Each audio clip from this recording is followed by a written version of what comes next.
बिस्मिल्लाहिर्रहमानिर्रहीम। अस्सलाम वालेकुम नाज़रीन, मैं अहमद फ़वाद हूँ। आप मेरा यूट्यूब चैनल देख रहे हैं। बड़ी खबर और ब्रेकिंग न्यूज़ के साथ आज की व्लॉग में आपकी खिदमत में हाजिर हुआ हूँ। और बड़ी ब्रेकिंग न्यूज़ ये है कि ताकतवर काजी और ख़ुद को बहादुर कहने वाला काजी अचानक से पाकिस्तान छोड़कर बैरून मुल्क चला गया है। और ऐन उस वक्त वो बैरून मुल्क चला गया है जब उन्हें अपने खिलाफ बड़ी कार्रवाई और मिसकंडक्ट की कार्रवाई का जो अंदेशा था वो हो चुका था। और इस मामले के ऊपर एक अहम तरीन जो इकदाम है वो भी उठा लिया गया था। कुछ तफसीलात हैं एक्सक्लूसिवली आपके साथ मैंने शेयर करनी है।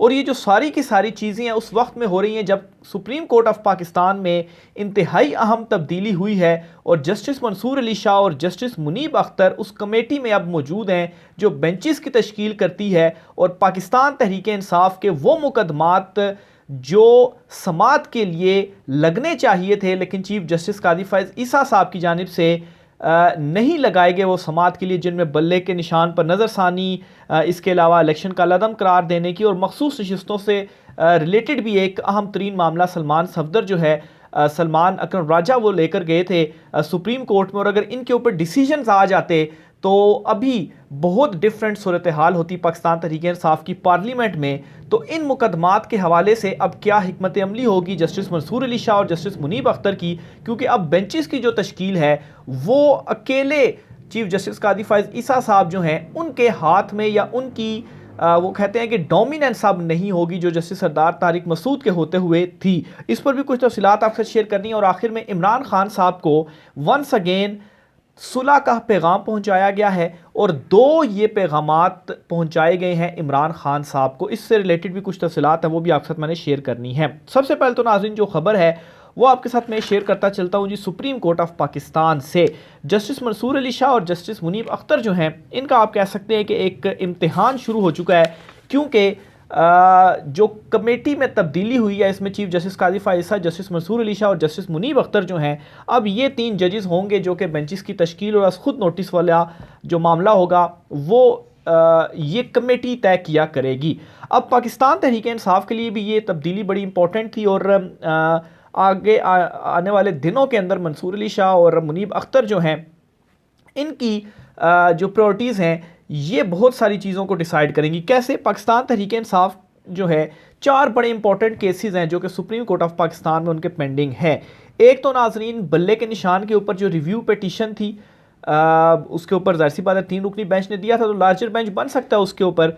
तो वो दरख्वास्त अभी तक समात के लिए मुकर्रर नहीं की गई। अब जो पीटीआई ने दोबारा उसमें अपील दायर की थी, हालांकि ये बहुत पहले हो जानी चाहिए थी समात के लिए मुकर्रर और इंतखाबात से पहले ये जो फ़ैसला था वो दिया गया। और अभी इसको आप कह सकते हैं कोई 40 से 45 दिन जो है वो गुजर चुके होंगे। लेकिन बड़ा इंपॉर्टेंट मुकदमा है जो कि समात के लिए मुकर्रर होना चाहिए था जो कि नहीं हुआ। और अब चूंकि ये बेंच जो तब्दीली हुई है इसके बाद इस मुकदमे का क्या बनता है ये बड़ा इंपॉर्टेंट होगा। आने वाले जो दिन हैं वो बहुत सारी सुप्रीम कोर्ट ऑफ पाकिस्तान में इस तरह की जो चेंजिंग्स हैं जो तब्दीलियां हैं वो आपको नज़र आएंगी। फिर दूसरी तरफ नाजरीन सलमान अकरम राजा साहब ने एक दरख्वास्त दी थी सुप्रीम कोर्ट ऑफ पाकिस्तान में और ये भी इलेक्शन से पहले दी थी जब उनसे सिंबल लिया गया और वो आज़ाद हैसियत से लड़े। इस पर उन्होंने ये कहा था जी कि उन्होंने तो अपने सर्टिफिकेट्स वगैरह दिए हैं जिसमें उन्होंने कहा है कि वो पीटीआई से हैं, उनका ताल्लुक ठीक है, सिंबल ले लिया गया है, वो आज़ाद हैसियत में लड़ेंगे, लेकिन उनका जो ताल्लुक है बतौर जमात वो पीटीआई से ही रहेगा और पीटीआई का जो डिसिप्लिन है वो तमाम उन आज़ाद उम्मीदवारों के ऊपर लागू होगा जो पीटीआई के प्लेटफॉर्म से या पीटीआई की जिनको हिमायत है और पीटीआई के नाम से जो है वो लड़ रहे हैं, बेशक सिंबल चला गया है। तो अगर इसके ऊपर पहले फैसला आ जाता तो मखसूस नशिस्तें जो थी वो सारी की सारी फिर मिल सकती थी। तो ये दूसरा इंपॉर्टेंट मैटर है जी जो सुप्रीम कोर्ट ऑफ पाकिस्तान में पेंडिंग है। और चीफ जस्टिस कादी फ़ैज़ ईसा साहब ने जस्टिस सरदार तारिक मसूद साहब के रिटायर होने से तक तो इन मामलों को सुप्रीम कोर्ट ऑफ पाकिस्तान में समात के लिए मुकर्रर नहीं किया। अब चूँकि चेंज हो गया है तो अब देखें आगे क्या हिकमत अमली होती है। फिर इसी तरह से शेर अफजल मरवत ने इलेक्शन का लदम करार देने की जो दरख्वास्त है वो दायर कर रखी है और तमाम प्रोसीजर को रोकने का उन्होंने कहा था जी ये भी एक मामला है सुप्रीम कोर्ट ऑफ पाकिस्तान में इंपॉर्टेंट।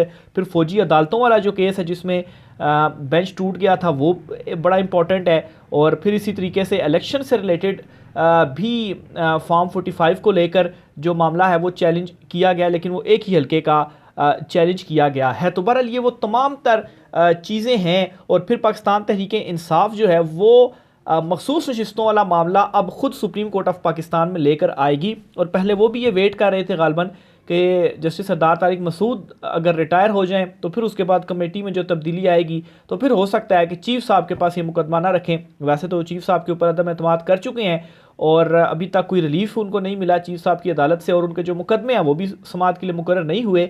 और खैर इस वीक की जो कास लिस्ट जारी हुई है उस कास लिस्ट में जस्टिस मंसूर अली शाह के सामने तो इंपॉर्टेंट नोयत के कुछ मुकदमे लगे हैं, लेकिन इस कास लिस्ट में ये मुकदमे अभी तक फिक्स नहीं हुए।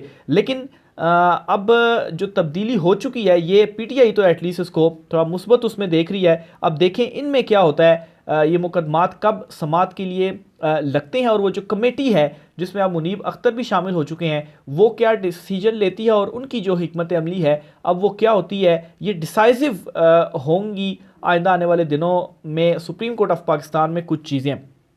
फिर इसी तरीके से नाजरीन जो जज हैं अबू अल हसनात जुल्करनैन इंतज़ार दहशतगर्दी अदालत के जज हैं और फिर ऑफिशियल सीक्रेट एक्ट के तहत कायम जो खसूसी अदालत थी उसमें भी वो जज थे और इमरान खान साहब को, शाह महमूद कुरैशी साहब को उन्होंने साइफ़र केस में सज़ाएं सुनाई थी। और साइफ़र केस का 2 मरतबा कालादम ट्रायल करार दिया गया था क्योंकि प्रोसीजर्स को फॉलो नहीं किया गया था इस्लामाबाद हाई कोर्ट ने, और फिर उसके बाद फेयर ट्रायल हमने देखा कि नहीं दिया गया और किस तरह से वो ट्रायल हुआ सुबह से रात तक, और गवाहों के बयानात पर जो जिरा थी वो भी कौंसल ने खुद की इमरान खान शाह महमूद कुरैशी के वकला को नहीं करने दी गई। तो मुतनाज़ा तो हो ही चुका था ये सारे का सारा केस। और फिर उसके बाद जब हाई कोर्ट में चैलेंज हुआ तो जो प्रोसिक्यूटर हैं वो ये कहते हैं कि ये अपील में ही नहीं आ सकते थे, यानी कि आप देखें ही ना ट्रायल को, क्योंकि उन्हें भी मालूम है कि जब ट्रायल को देखा गया मेरिट के ऊपर तो फिर तो इस ट्रायल ने उड़ना ही उड़ना है। अब जज अबू अल हसनात साहब के हवाले से खबर ये है कि ये अचानक से छुट्टियों पर चले गए हैं और बाखबर हल्के ये भी बता रहे हैं कि छुट्टियों पर ये गए हैं लेकिन ये बैरून मुल्क चले गए हैं। अब हुआ क्या है, ये उस टाइम पर बैरून मुल्क जाते हैं, छुट्टियों पर जाते हैं जब इनके खिलाफ मिसकंडक्ट की कार्रवाई का जो मामला है वो खुल जाता है। एक व्लॉग में मैंने इसकी डिटेल्स भी बताई थी कि कैसे आमिर मुगल साहब हैं जो पीटीआई के अहम रहनुमा हैं, उनकी 5 मुकदमों में ओपन कोर्ट में तो ज़मानत में तोसी दी गई, लेकिन बाद में जब फैसला आया तो उसमें एक केस के अंदर जो है वो उनकी ज़मानत नहीं हुई थी। तो फिर वो सुप्रीम मामला इस्लामाबाद हाई कोर्ट में लेकर आए थे और फिर बाद में जो वकला थे आमिर मुगल साहब के उन्होंने भी इसको कंफर्म किया, और जो तफ्तीशी थे, तफ्तीशी अफसर या वहाँ पर जो भी दूसरी साइड से थे उन्होंने भी कंफर्म किया कि वाकई कोर्ट में ऐसा हुआ। और बाद में किस तरह से फैसला चेंज कर लिया गया, तो मिसकंडक्ट का जो मामला था वो खुला था इस्लामाबाद हाई कोर्ट में। और फिर इसके ऊपर इस्लामाबाद हाई कोर्ट के जस्टिस मियां गुल हसन औरंगज़ेब और जस्टिस अरबाब ताहिर 2 रुकनी बेंच ने समाअत की थी और उन्होंने ऑब्जर्वेशन नहीं दी थी और ये कहा था कि सुप्रीम कोर्ट का फैसला है इसलिए हम अपनी ऑब्जर्वेशन नहीं देते, लेकिन इंतज़ामी कमेटी, एडमिनिस्ट्रेटिव कमेटी को उनका मामला भेज दिया था कि ये जो मिसकंडक्ट का मामला है वो देखे। इससे एक बात तो ये कंफर्म होती है कि अगर तो इसमें वो मिसकंडक्ट के मुर्तकिब ना होते तो उसी टाइम जो केस था वो डिसमिस कर दिया जाता उनके ख़िलाफ़।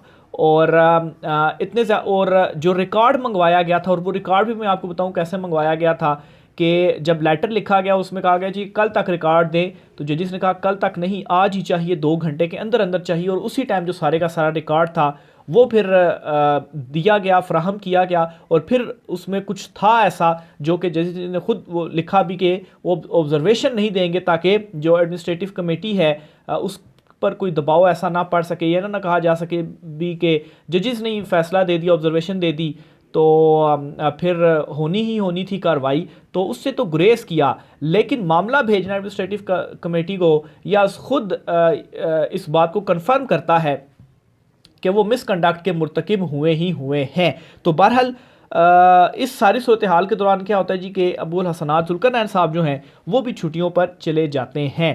तो अबू अल हसनात साहब के हवाले से मिसकंडक्ट का मामला इस वजह से भी इम्पॉर्टेंट है क्योंकि यही इमरान खान साहब के ख़िलाफ़ इन्होंने ही साइफ़र केस का जो फैसला था वो दिया था और इन्होंने ही वो ट्रायल किया था जिसमें सारे फेयर ट्रायल के जो तकाज़े थे वो पूरे नहीं किए गए। तो इनकी इस मिसकंडक्ट के साथ ही जो सवालिया निशान है उन मुकदमों के ऊपर भी वो भी उठ जाता है कि अगर इस मुकदमे के अंदर ये ऐसे कर सकते हैं। ये भी तो पीटीआई के रहनुमा थे आमिर मुगल साहब, तो इससे पहले जो इमरान खान साहब शाह महमूद कुरैशी के खिलाफ इन्होंने जो मुकदमा सुना है तो वो खैर मेरिट पर जब डिस्कस होगा तो वो भी उड़ जाएगा, लेकिन वो एक और चार्जशीट होगी इनके अगेंस्ट के देखें एक ही जमात के अगेंस्ट ये इस तरह से कर रही हैं, यानी कि इमरान खान के हवाले से जो केस का फैसला दिया और बाद में आमिर मुगल साहब के हवाले से जो फैसला दिया, तो ये बड़ा मामला है जो कि खुल चुका है। लेकिन फिर ज़ाहिर सी बात है वो भी छुट्टियों पे चले गए हैं बैरून मुल्क। इससे पहले डीसी इस्लामाबाद जो थे उन्होंने भी इसी तरह से कोशिश की कि वो भी किसी तरह से बाहर चले जाएं, लेकिन बाबर सत्तार साहब ने तो सख्त फैसला दे दिया था और कहा था जी कि कोई भी ज़मीनी या समंदरी या फ़िज़ाई कोई रास्ता वो इस्तेमाल ना करें और वो जहाँ कहीं भी हों उन्हें फ़ौरन से गिरफ़्तार करके अदालत के सामने पेश किया जाए। तो अब ये मामला इस तरह से हुआ है कि चीफ जस्टिस आमिर फ़ारूक साहब के सामने गया है। अब वो इसके ऊपर कब डिसाइड करते हैं कब नहीं करते वो उनके हाथ में होगा, लेकिन ये इनके अगेंस्ट भी एक जो नया मामला है वो खुल चुका है। आखिर में नाजरीन इमरान खान साहब के हवाले से भी एक खबर आपके साथ मैं शेयर करता चलूँ जी। दो पैगामात मुसलसल ये पैगामात पहुँचाए जा रहे हैं। सुहेल वड़ाइच साहब ने आज फिर से जी ये कहा है कि इमरान खान साहब को जो है वो जेल में ना रखा जाए, उन्हें फौरी तौर पर बनी गाला या किसी और जगह शिफ्ट किया जाए और हाउस अरेस्ट या नज़रबंद किया जाए और उनसे बातचीत करने की जो कोशिश है वो की जाए। ज़रा सी बात है, अभी जो पैगाम था वो किसके लिए था आप सब जानते हैं। और सुहेल वड़ाइच साहब इस तरह की जब मैसेजिंग करते हैं तो उसका मतलब क्या होता है। फिर इसी तरीके से राना सनाउल्लाह जो है वो ये कहते हैं जी कि हम अपोजिशन के साथ बिल्कुल जो गुफ्तगू है वो होनी चाहिए। ये राना सनाउल्लाह हैं जो कि ये बात कर रहे हैं। अब नाज़रीन यहाँ पर दो चीज़ें हैं। इमरान खान अब इस तरह से मुसलसल मैसेजेस जो भेजे जा रहे हैं, इसके बावजूद इमरान खान साहब आखिर क्यों बात करने के ऊपर तैयार नहीं है। देखें, इमरान खान साहब का ये कहना है कि ये किस बेस पर बात करने के लिए या इस तरह से जो मैसेजेस हैं वो पहुंचा रहे हैं, क्योंकि दूसरी साइड पर पाकिस्तान तहरीक इंसाफ या उनके जो रहनुमा या कारकुन जो जेलों में हैं, जो सख्तियाँ कार्रवाइयाँ हैं वो तो उसी तरीके से जारी हैं। जो मैंडेट हमारा छीना गया वो तो इन्हीं के पास है। तो किस बुनियाद पर ये हमसे कहते हैं जी कि बात कर ली जाए। पहले ये तमाम तर चीज़ों को तो ख़त्म करें, फिर बात तो बाद में होगी। यानी कि एक तरफ आपने दबाना भी है और भरपूर कार्रवाइयाँ भी करनी है और दूसरी तरफ ये भी पोर्ट्रे करना है जी कि हम तो सुलह करना चाहते हैं।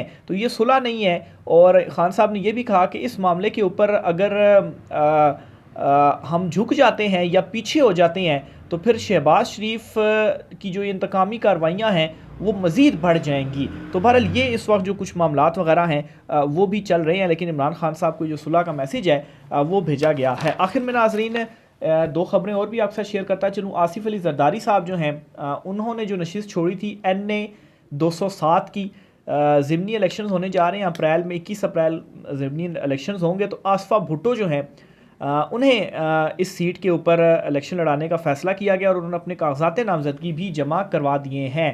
तो आसफ़ा भुट्टो ने भी जो पॉलिटिक्स है उसमें वो आ चुकी हैं। आसफ़ा भुट्टो ने NA 207 से इलेक्शन लड़ने के लिए कागजात नामजदगी जमा करवा दिए हैं। हल्के में ज़िमनी इलेक्शन 21 अप्रैल को होगा। आसिफ जरदारी ने 8 फरवरी के इलेक्शन में इस हल्के से आज़ाद उम्मीदवार शेर मोहम्मद रिंद को शिकस्त देकर कामयाबी हासिल की थी। तो और ये जो है नवाबशाह का हल्का बनता है जहाँ से आसफ़ा भुट्टो अब इलेक्शन लड़ने जा रही हैं। इसी तरीके से नाज़रीन आज एक और बड़ी खबर सामने आई है तोसी की। वज़ीर-ए-आज़म ने सरबराह पाक फ़िज़ाइया की मुद्दत मुलाज़मत में तोसी कर दी है। वज़ीर-ए-आज़म ने पाक फ़िज़ाइया के सरबराह air chief marshal Zaheer Ahmed Babar Sidhu की मुद्दत मुलाज़मत में 1 साल की तोसी कर दी है। वज़ीर-ए-आज़म ने एयर चीफ की मुद्दत मुलाज़मत में तोसी की समरी सदर मुमलिकत को भिजवा दी है। सदर मुमलिकत air chief marshal Zaheer Ahmed Babar की मुद्दत मुलाज़मत में तोसी का ऐलान करेंगे। और ज़हीर अहमद बाबर जो हैं 19 मार्च 2021 को पाक फ़िज़ाइया की कमान संभाली थी और 1986 में बतौर फ़ाइटर पायलट पाक फ़िज़ाइया में उन्होंने शमूलियत इख्तियार की थी। तो ये जो तोसी वाला मामला है ये भी आज हो चुका है। और आखिर में नाज़रीन ट्विटर के हवाले से आपको बताता चलूँ, जहाँ पर एक अदालतों में मामला चल रहा है कि ट्विटर की जो बंदिश है इसे ख़त्म किया जाए। वहाँ पर एमनेस्टी इंटरनेशनल ने भी हुकूमत पाकिस्तान से समाजी राब्ते की वेबसाइट X यानी कि ट्विटर जो है इसे बहाल करने का मुतालबा कर दिया है।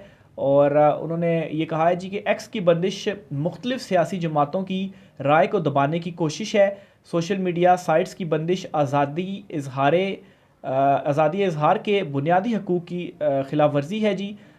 17 फरवरी से सोशल मीडिया जो प्लेटफॉर्म्स हैं X या ट्विटर इसे बंद किया गया है। तो खैर अब इंटरनेशनल लेवल के ऊपर भी इस हवाले से जो आवाज़ है वो उठना शुरू हो चुकी है। राय का सार कीजिएगा। आज की व्लॉग से इतना ही, इजाज़त दीजिए। अल्लाह हाफिज़।